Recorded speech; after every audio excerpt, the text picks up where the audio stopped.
ধরে নিচ্ছে এবারেও শাসক দল একই রকমের আপনাদের অভিযোগ অনুযায়ী সন্ত্রাস করার চেষ্টা করলো ভোটে এবং গণনায়।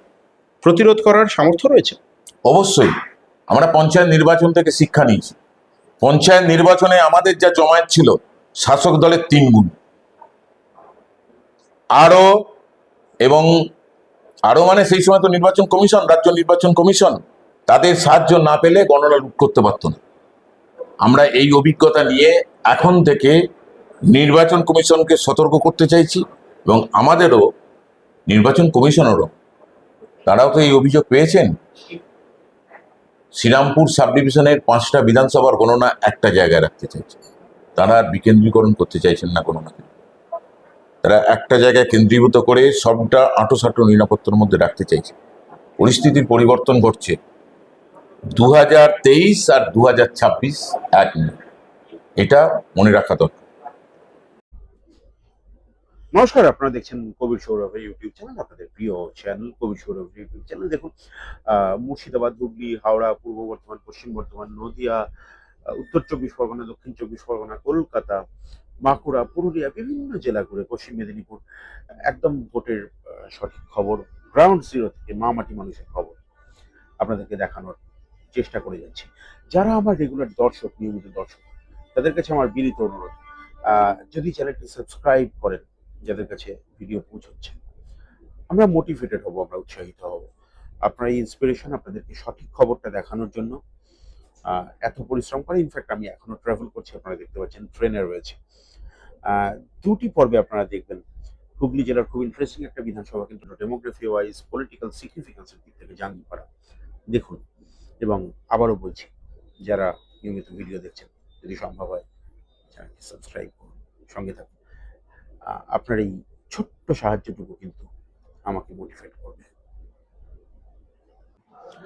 আমার চেহারাই বলে দেয় আমি খেতে ভালোবাসি। French fry, crispy chilli potato ইত্যাদি খেয়ে আমি বিভিন্ন জায়গায় ইলেকশন কভার করছি। আপনাদেরকে একদম 10টা জেলা এখনো পর্যন্ত, 10টা জেলার মাটি মানুষের কথা আপনাদের সামনে তুলে ধরেছি। আজকে ধর্মতলা চত্বরে একটা খুব পছন্দের আমার রেস্টুরেন্টে, সেখানে একটু ক্রিসপি চিলি পটাটো খেয়ে একটা কোল্ড ড্রিঙ্ক খেলাম, উদর আরো বাড়লো।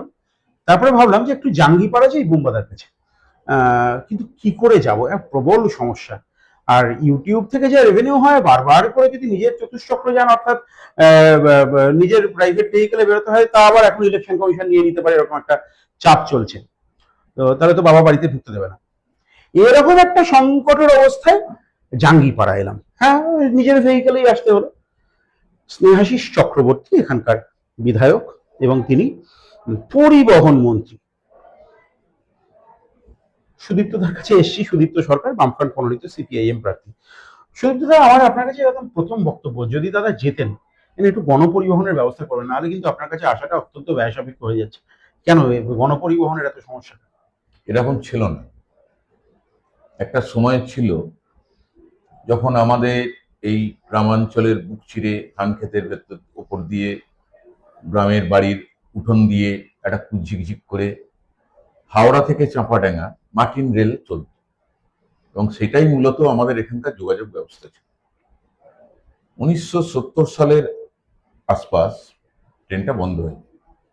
তারপর মূলত বাস যোগাযোগটাই আমাদের এই এলাকার প্রধান গণপরিবহনের অঙ্গ হিসেবে দাঁড়ায়। পরবর্তীকালে আমাদের এখানে বিধায়ক মনীন্দ্রনাথ জানা, তিনি আজও জীবিত, প্রায় 97 বছর বয়স। তার হাত ধরে আস্তে আস্তে পরিবহন যোগাযোগ ব্যাপক আকার লাভ করে। একটা সময় রাজবলহাট হাওড়া, আটপুর হাওড়া, রাজবলহাট কামারপুকুর, রাজবলহাট শ্রীরামপুর বাস চলে। সরকারি বাস আসে আটপুর, ধর্মতলা, জাঙ্গিপাড়া, ধর্মতলা সিটিসি, জাঙ্গিপাড়া থেকে সিয়াখালা হয়ে ধর্মতলা সিটিসি, জাঙ্গিপাড়া থেকে ডোমজুর হয়ে সিটিসি। আমাদের এই এলাকার কাছাকাছি 2টি স্টেশন হচ্ছে হরিপাল আর বরগাছি। হরিপাল পূর্ব রেলের 15 কিলোমিটার দূরে, আর দক্ষিণ পূর্ব রেলের বরগাছিয়া 12 কিলোমিটার দূরে। এটার মূল যোগাযোগ ছিল নয়রে বলে একটি বাস, যা আজ প্রায় উঠেই গেছে। জাঙ্গিপাড়া থেকে আমাদের মহকুমা শহর 31 নম্বর বাস, 31 নম্বর বাস চলছে।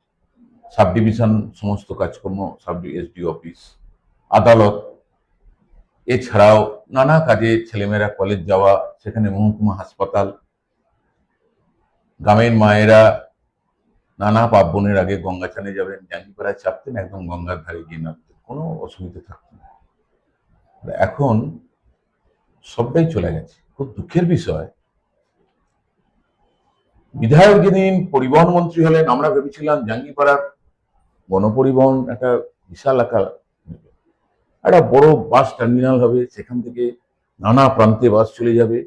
আমাদের হুগলির আমরা শেষ সীমা থাকবি হাওড়া হুগলির বর্ডারে, হাওড়ার আমতা, বাগনান, এদিকে মেদিনীপুর, দীঘা, এদিকে বাঁকুড়া,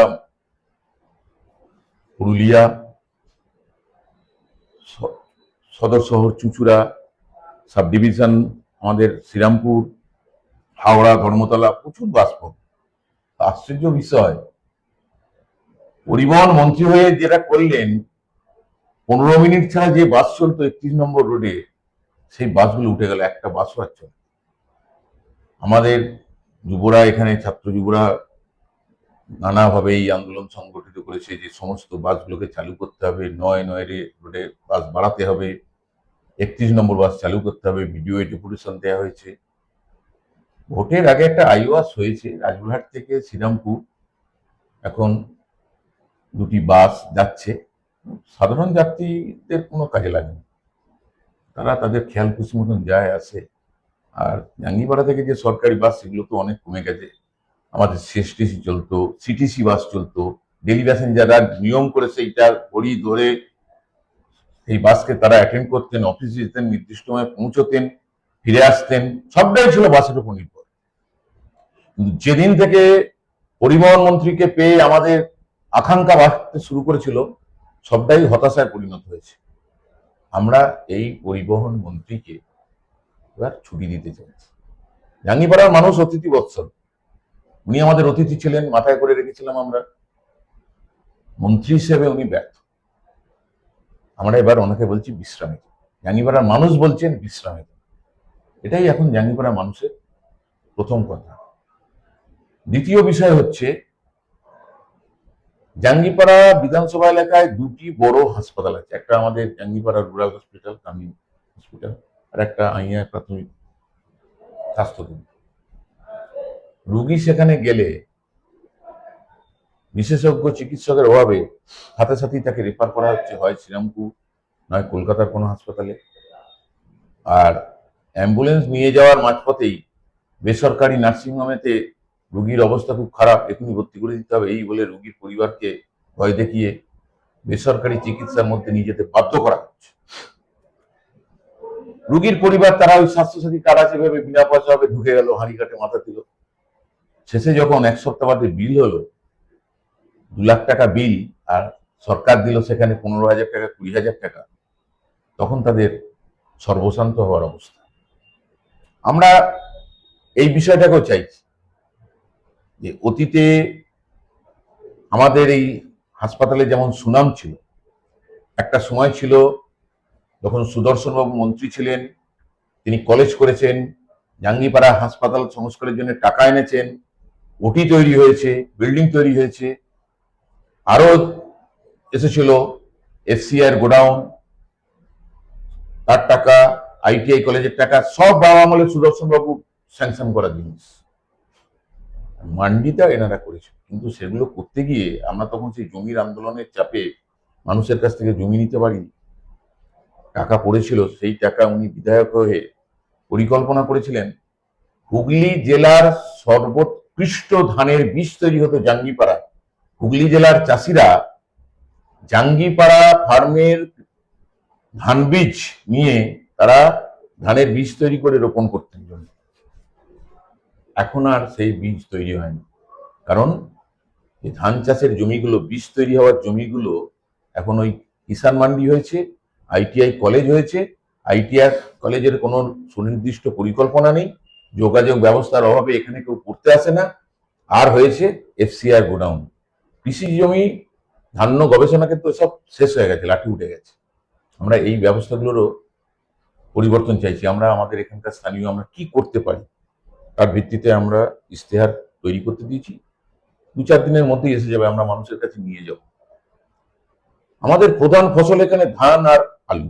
আমি আলুর কথা বলছিলাম, মানে আলু দিয়ে শুরু করলাম এই জন্য যে আলু খেতে আমরা সবাই কম বেশি ভালোবাসি। আমি একটু অন আ লাইটার নোট আমি শুরু করেছিলাম।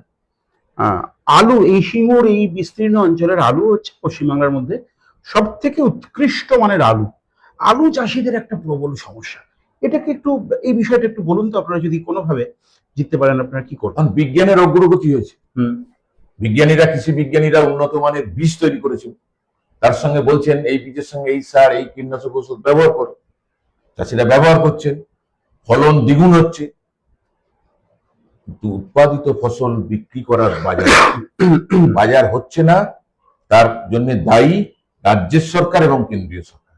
এই আলুটা যদি অন্য রাজ্যে পাঠানো যায়, বা আমার পার্শ্ববর্তী রাষ্ট্রগুলোতে যদি পাঠানো যায়, বাংলাদেশ, নেপাল, ভুটান, শ্রীলঙ্কা, তাহলে আমার বাজারের যে চাহিদা, সেখানে থেকে যে উদ্বৃত্ত আলুটা বাইরে চলে গেলে, তাহলে কৃষক দুটো ফসলের অবশ্যই দাম পায়। খুব সঙ্গত দাবি, কিন্তু সেটা আহ, আপনাদের সময় তো আলু একটা বাইরের রাজ্যে অবশ্যই কিছুটা যেত, আলু আপনারা রপ্তানি করতেন।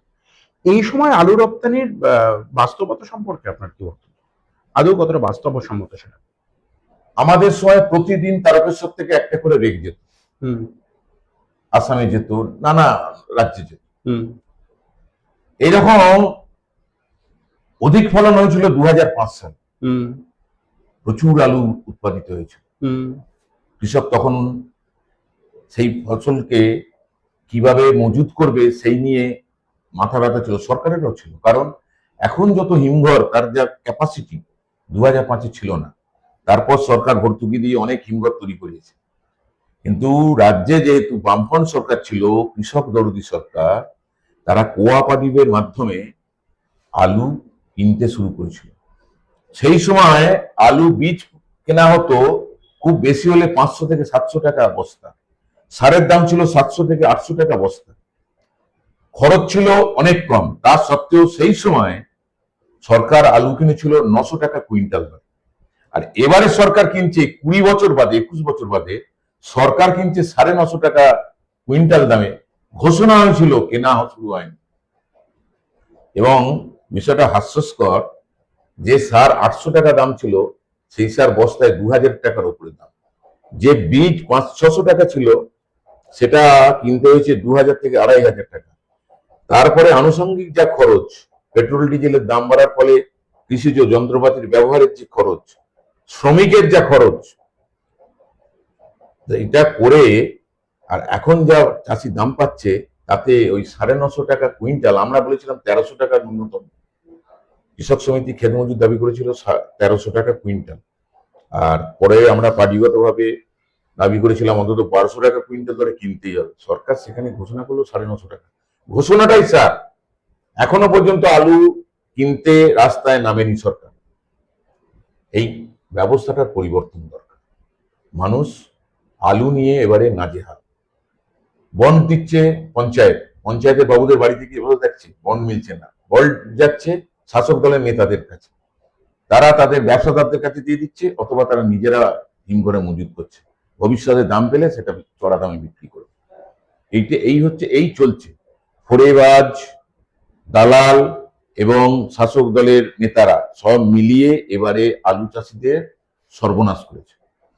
সুদীপ্তবাবু, আমার আপনার কাছে নির্দিষ্ট প্রশ্ন।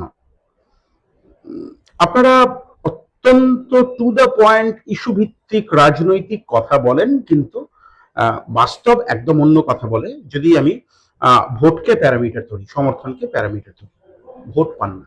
আজকে আপনার এখানেই একটি রামনবমীর মিছিল, তারা অবশ্যই দাবি করছিলেন যে তারা অ্যাপলিটিক্যাল মানুষ। আমি আমার পেশাগত দায়বদ্ধতা থেকে তাদের সঙ্গে কথা বলছিলাম, তারা বলছিলেন অ্যাপলিটিক্যাল মিছিল। আবার এও বলছিলেন যে তারা বিজেপির সমর্থক, তারা বিজেপিকে সমর্থন করে। তাদের সঙ্গে যখন কথা বললাম, তারা বললেন যে হ্যাঁ, এখানে এই এই সমস্যা রয়েছে, আলু চাষের সমস্যা রয়েছে, ইত্যাদি রয়েছে। কিন্তু বিজেপি, তৃণমূল সরকারের বিরুদ্ধে ফর্মিডেবল অপোনেন্ট হিসেবে, বিশ্বাসযোগ্য বিরোধী হিসেবে মানুষ আপনাদেরকে মনে করছে না। কেন করছে না বিজেপি? কেন বিজেপির প্রতি মানুষের আস্থা বাড়ছে? আপনাদের ব্যর্থতা? এর অনেকগুলো কারণ আছে। একটা বাইনারি তৈরি করা হয়েছে, আপনারা মিডিয়ার পক্ষ থেকে তৈরি করেছে, বিজেপি হচ্ছে তৃণমূলের বিপরীত। মানুষও ভাবতে শুরু করেছে আমাদের পার্টি কর্মীদের একটা অংশ 2019 সাল বা 2016 সালের বিধানসভা নির্বাচনের পর থেকে 2018 পঞ্চায়েত নির্বাচনের সময় থেকে তারা ভাবতে শুরু করেছে যে তৃণমূলকে জব্দ করতে গেলে বোধহয় বিজেপির ঝান্ডাটা ধরলে বেঁচে যাবে। মিডিয়া যে বাইনারি তৈরি করেছে তাতে ফেঁসে যাচ্ছে। প্রতিদিনের জীবন জীবিকার যে সমস্যা, রুটি রুটির লড়াই একমাত্র বামপন্থীরা রাস্তায় আছে। আপনাদের সংগঠন আমাদের সংগঠন রাস্তায় আছে, কিন্তু মানুষ দেখছে, মানুষ পঞ্চায়েত নির্বাচনে, বিগত পঞ্চায়েত নির্বাচনে 2023 সালে মানুষের রায়, ভোটের যে রেজাল্ট তাতে প্রতিফলিত হয়নি। কেন হয়নি?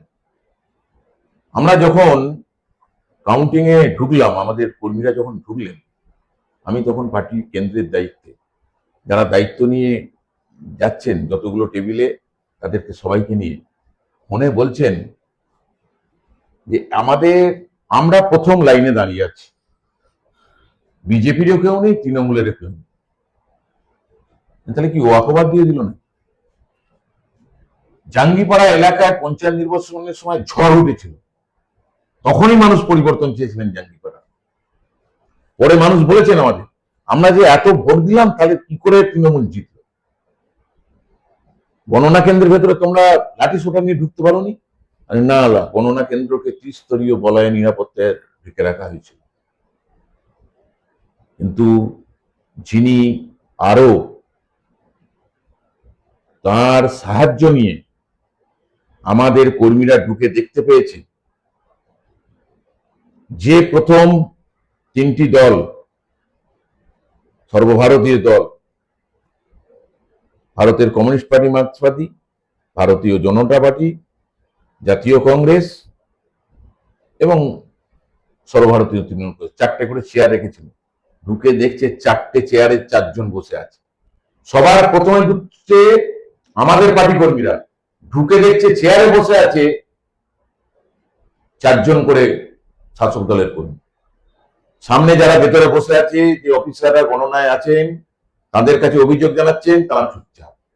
বাইরে মহারাষ্ট্রের পুলিশ, তারা দায়িত্বে রয়েছে ঠিক গণনা কেন্দ্রের ঘরের বাইরেটাতে, তাদেরকে জানাচ্ছেন ভাষা সমস্যা, তারা বুঝতে পারছেন না, উল্টে আমাদের কর্মীকে তারা লাঠিচার্জ করছেন। একটা বিশৃঙ্খল অবস্থা। ভোট গণনাটা লুট হলো। আমরা দেখেছি ভোটের দিন মানুষ গিয়ে ভোট দিচ্ছে, যে যার ভোট সেটা দিচ্ছে, কোন রকম অভিযোগ নেই। কিন্তু গণনা কেন্দ্রে যে লুট হতে পারে আমাদের অভিজ্ঞতা ছিল না। আমরা সেই অভিজ্ঞতা 2023 সালের পঞ্চায়েত নির্বাচনে দেখেছি এবং আমরা মামলা করেছিলাম। ফুরফুরা পঞ্চায়েত আমাদের ছিল, নির্দিষ্ট তথ্যাবলীর ভিত্তিতে ওরা 5 জনকে বিজয়ী ঘোষণা করেছিল। আইএসএফ এর 3 জন, আমাদের পার্টির 2 জন। জাঙ্গিপাড়াতে আমাদের 2 জন পার্টি বিজয়ী হয়েছে। কোতলপুরে আমাদের একজন পার্টির প্রার্থী বিজয়ী হয়েছেন। রাজবাড়াতে একজন বিজেপির, আর সম্ভবত জাঙ্গিপাড়ায় একজন বিজেপি। এই 2 জন, এই কটা ছাড়া সব শাসক দল নিয়ে নিয়েছে। আমরা চ্যালেঞ্জ করেছিলাম হাইকোর্টে। 1 সপ্তাহ আগে হাইকোর্ট রায় দিয়েছে। আমরা বারবার আগের যতগুলো ভিডিও ছিল তাদের কাছে গেছি। আমাদের তাহলে 5 জনকে যে ঘোষণা করেছিলেন সেই 5 জনকে সার্টিফিকেট প্রদান করুন। পঞ্চায়েতে যাক, মানুষের কাজ করতে পারছে না, মানুষ, সাধারণ মানুষ,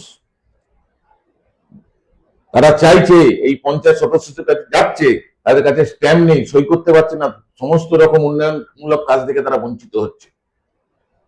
হাইকোর্ট, মহামান্য হাইকোর্ট গত 1 সপ্তাহ আগে রায় দিয়েছেন এবং গত সোমবার দিন জাঙ্গিপাড়ার বিডিও অফিস থেকে বর্তমান যিনি বিডিও তিনি সার্টিফিকেট প্রদান করেছেন এবং সেই দিনই পঞ্চায়েতে গিয়ে, তার পরের দিন সম্ভবত ফুলপুরা পঞ্চায়েতে গিয়ে সেই 5 জন শপথ নিয়েছেন। এখন পঞ্চায়েত, তাহলে প্রমাণ হয়ে গেল আমরা যে অভিযোগ করেছিলাম পঞ্চায়েত নির্বাচনে ভোট গণনা কেন্দ্রে গণনা লুট করেছিল শাসক দল, তাতে হাইকোর্ট সিলমোহর দিয়েছে। এই নির্বাচনে আমরা মানুষের কাছে তুলে ধরবো। মানুষ আমাদেরকে প্রশ্ন করতেন বারবার যে কি হলো, আমরা 2 হাতে ভোট দিলাম তোমাদের, তোমরা জিততে পারলে না কেন, কেন পঞ্চায়েত তোমাদের হলো না? এখন যারা ভেতরে গণনায় ছিলেন তারা দেখা হলে বলেন যে 6টা পঞ্চায়েত তোমাদের ছিল, পঞ্চায়েত সমিতি তোমাদের ছিল, 3টে জেলা পরিষদ তোমাদের জেতা ছিল, এবং আজকে আপনারা এই কথা বলছেন, 23 সালে যখন আমাদের কর্মীদেরকে মারছে ভেতরে, বাইরে যখন মহারাষ্ট্র পুলিশকে বলতে পারছে না, আমাদের কর্মীরা বোঝাতে পারছে না, ভাষা সমস্যা হচ্ছে, আপনারা যদি একবার হাত দেখাতেন তাহলে মহারাষ্ট্র পুলিশের লাঠির গায়ে আমাদের কর্মীদের রক্ত জড়তো না, গণনা কেন্দ্র থেকে তাদেরকে বেরিয়ে আসতে হতো না। জানকবুল লড়াই দেবে বলে তারা ঢুকেছিল, কিন্তু আরো শাসক দল এবং ওই মহারাষ্ট্র পুলিশ তিনজনের সাহসী আক্রমণে বেরিয়ে আসতে বাধ্য হয়েছে আমাদের কর্মীরা। সুতরাং আমি সাংবাদিকতা করি, আমি সম্ভাবনার শিল্প নিয়ে কাজ করি, আমি জ্যোতিষ চর্চা করি না, এবং অ্যাবসার্ড কোনো প্রশ্ন করাকেও বিজ্ঞানসম্মত মনে করি না। তাই কে জিতবে কে হারবে এই জাতীয় অবান্তর প্রশ্ন করবো না, তবে সম্ভাবনার কথা অবশ্যই বলবো। সেই জায়গায় দাঁড়িয়ে আপনাদের জানার জন্য বলে রাখি, এখানে দীপশিতা ধর আপনারা জানেন শ্রীরামপুর বিধানসভা লোকসভা কেন্দ্রে প্রতিদ্বন্দ্বিতা করেছিলেন 2024 সালে, এবং এই অঞ্চল থেকে এই বিধানসভায় তিনি 17% বেশি ভোট পেয়েছিলেন, প্রায় 20% কাছাকাছি। এবং 2023 সালের পঞ্চায়েত নির্বাচনে এত কারচুপি, এত ওনাদের অভিযোগ অনুযায়ী, এবং শুধুই অভিযোগ না, এটা অনেকটা সত্যি, অনেকাংশে সত্যি, ডেসপাইট তাদের সাংগঠনিক দুর্বলতা, যে 22% বেশি ভোট সিপিআইএম পেয়েছিল এবং দ্বিতীয় স্থানে ছিলেন এইবারে এই নির্বাচনে। যদি ত্রিমুখী প্রতিদ্বন্দ্বিতা হয়, যেটার জন্য অন্তত 34% আশেপাশে ভোট আপনাদের লাগবে, এরকমটা আমি ধরে নিতে পারি। ঠিক সেই জায়গায় দাঁড়িয়ে পঞ্চায়েতকে আমি যদি প্যারামিটার ধরি, তাহলে কারণ লোকসভা ভোটে অনেকটা কেন্দ্রের সরকার তৈরির ভোট হয়, কিন্তু পঞ্চায়েত ভোটে লোকাল ইস্যুগুলো কাজ করে, যেটা বিধানসভা ভোটেও কাজ করে। তাহলে সেক্ষেত্রে সেই জায়গায় দাঁড়িয়ে 1200 থেকে 13% ভোট আপনাদেরকে বাড়াতে হবে। বাড়াতে পারবেন? অবশ্যই কোন জায়গায় দাঁড়িয়ে বলছেন? দাঁড়িয়ে বলছি, যদি আপনি দেখেন আমাদের মহামান্য মন্ত্রীর সঙ্গে যা র্যালি হচ্ছে, দেখবেন সবটাই মহিলাদের নিয়ে। এবং কোন মহিলাদের নিয়ে আসা হচ্ছে জানেন? স্বয়ম্বর গোষ্ঠীর মহিলাদের। স্বয়ম্বর গোষ্ঠী মহিলা, এই স্বয়ম্বর গোষ্ঠীগুলো তৈরি করেছিলাম আমরা বামপন্থী সরকারের আমলে। আজকে তাদেরকে বারবার মিথ্যা প্রতিশ্রুতি দিয়ে, প্রলোভন দেখিয়ে, ভয় দেখিয়ে, না গেলে গোষ্ঠী থেকে বের করে দেওয়া হবে, এইসব বলে তাদেরকে মিছিলে হাঁটাচ্ছে। আমরা পরিষ্কার করে বলতে চাইছি, বেশি দিন এই দিন চলবে না। আপনি দেখবেন প্রতিটা মিছিলে 80% হচ্ছে মহিলা, 20% হচ্ছে ওদের কিছু কর্মী। এই মহিলাদের ভোট তো গুরুত্বপূর্ণ। এই মহিলাদের বড় অংশ ওদের সঙ্গে হাঁটছে, ভয়ে হাঁটছে, ভোট পাবে। আমার একেবারে শেষ প্রশ্ন, আপনি এখানকার পার্টির এরিয়া কমিটির সম্পাদক, আপনি জেলা কমিটির সদস্য, এরিয়া কমিটির সম্পাদক, আপনাদের পার্টির যা স্ট্রাকচার সেখানে শাখা সম্পাদক অর্থাৎ ব্রাঞ্চ সেক্রেটারি, এই জায়গাগুলো অত্যন্ত গুরুত্বপূর্ণ। গ্রাসরুট লেভেলের সংগঠনকে আপনারা পরিচালনা করেন, আপনার জানার কথা, আপনার হাতের তালুর মতো চেনার কথা। ধরে নিচ্ছি এবারেও শাসক দল একই রকমের আপনাদের অভিযোগ অনুযায়ী সন্ত্রাস করার চেষ্টা করলো ভোটে এবং গণনায়, প্রতিরোধ করার সামর্থ্য রয়েছে? অবশ্যই। আমরা পঞ্চায়েত নির্বাচন থেকে শিক্ষা নিয়েছি। পঞ্চায়েত নির্বাচনে আমাদের যা জমায়েত ছিল শাসক দলের 3 গুণ। আরো এবং আরো মানে সেই সময় তো নির্বাচন কমিশন, রাজ্য নির্বাচন কমিশন, তাদের সাহায্য না পেলে গণনা রূপ করতে পারতাম। আমরা এই অভিজ্ঞতা নিয়ে এখন থেকে নির্বাচন কমিশনকে সতর্ক করতে চাইছি, এবং আমাদেরও নির্বাচন কমিশনেরও, তারাও তো এই অভিযোগ পেয়েছেন। শ্রীরামপুর সাব ডিভিশনের 5টা বিধানসভার গণনা একটা জায়গায় রাখতে চাইছে। তারা বিকেন্দ্রীকরণ করতে চাইছেন না গণনা, তারা একটা জায়গায় কেন্দ্রীভূত করে সবটা আঁটোসাঁটো নিরাপত্তার মধ্যে রাখতে চাইছে। পরিস্থিতির পরিবর্তন হচ্ছে। 2023 আর 2026 এক নয়, এটা মনে রাখা দরকার। আত্মবিশ্বাসের সঙ্গে কথা বললেন এখানকার সিপিআইএম প্রার্থী সুদীপ্ত সরকার, বুম্বাদা বলে যিনি এলাকায় বিশেষভাবে পরিচিত। জাঙ্গিপাড়ার কথা শুনলেন। জাঙ্গিপাড়ার খবর আপনারা দুটি ভাগে দেখবেন। জাঙ্গিপাড়ার দলমত নির্বিশেষে সাধারণ মানুষ, আমি যেমনটা করে থাকি, তাদের কথা, মা মাটির মানুষের কথা আপনারা শুনবেন। জাঙ্গিপাড়ার সিপিআইএম প্রার্থী, তাদের কথা শুনবেন, এবং এক্সক্লুসিভ কথা গ্রাউন্ড জিরো থেকে যদি আপনাদেরকে জানতে হয়, তাহলে কবি সৌরভের ইউটিউব চ্যানেলের সঙ্গে আপনাকে থাকতে হবে।